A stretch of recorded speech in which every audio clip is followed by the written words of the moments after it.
खुलुमबाय। बे समाव नोंथांमोननि सेराव लानानै फैदों मोनसे खौरां।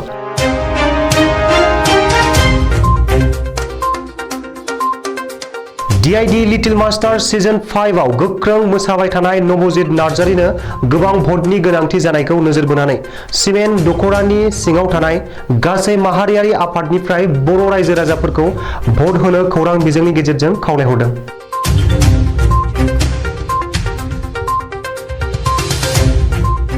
बड'लेण्ड रादाबगिरि बिथांमोननिसिम सिमेन्ट दख'रा दुलाराय बर' फरायसा आफाद लोगोसे जोङो सिमेन्ट दख'रा दुलाराय बर' फरायसा आफाद बा सिमेन्ट दख'रानि सिङावहाय थानाय गासै माहारियारि आफादफोरनि जानानै जेरै जोङो बर' थुनलाइ आफाद लोगोसे आइजो अनसाय आफाद लोगोसे खौसेथि बर' सुबुं आफाद लोगोसे surrender NDFB XBLT welfare society जों गासै जोंनि सिमेन्ट दख'रानि सिङाव थानाय गासै माहारियारि आफादफोरनि जानानै आफादनिफ्राय दा सोलिफुबाय थानाय dance India dance little master जा मोनसे सोलिबाय थानाय GTV बेवहाय बाहागो लानो हानाय जोंनि गलाघाट जिल्लानिफ्राय नबजित नार्जारि फंबाया सिजन 5 नि थाखाय गासै बर' माहारि आरो गासै जोंनि रायजो राजाफोरनिफ्राय अननाय नागिरहरदों बा भट नागिरदों। ओंखायनो बिथाङा सिजन 5 आव जाहाथे साक्सेस जानो हायो, देरहासार जानो हायो, बिनि थाखाय जों गासै दख'रानि सिङाव थानाय गासै माहारियारि आफादफोरनि जानानै बिथांनिसिम भट होनो थाखाय खावलायनाय थाबाय। मानो होनोब्ला जोंनिनो सासे बर'नि फिसा आगोमा नबजित नार्जारिया दिनै गावनि गोब्राब नाजानायजों दिनै बिथांनि जा मोनसे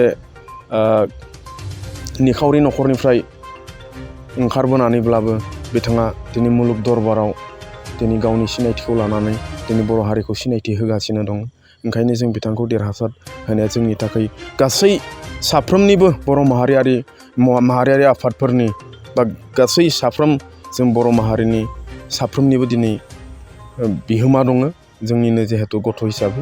ओंखायनो जों गासैखौबो दिनै बे मोनसे प्लेटफर्मनिफ्राय खावलायगोन बा दिनै बेनिफ्राय जों खावलायदों जे बिथांखौ भट होनानै जाहाथे देरहासार खालामनानै जों उथ्रिसार होनानै जों लाबोनो हायो। अब्लाना जों जोंनि बर' हारिनि मुङाहाय मुलुगाव गोसारबावगोन।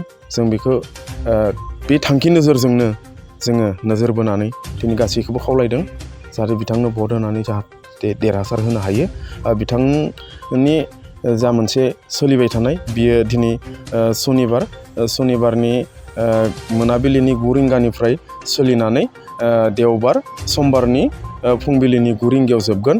ओंखायनो बेवहाय मोनसे नाम्बार होनानै दोनखानाय दङ 9152911246।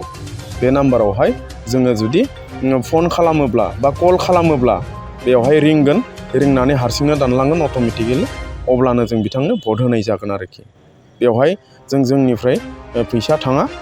ओंखायनो जोङो निजिनि हारिनि सासे बाहागो लागिरि बिथांखौ जुदि देरहासार खालामनो हायोब्ला जों जोंनि हारिनि थाखायनो मुलाम्फा दङ, मुलुगाव हारिया सिनायथि मोनगोन।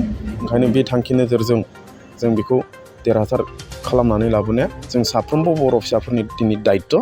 ओंखायनो गासैखौबो जोङो माहारियारि आफादनि जानानै सिमेन्ट दख'रानि सिङावहाय थानाय गासै माहारियारि आफादनि जानानै गासैनिसिमबो खावलायहरनाय थाबाय। एसेनोसै।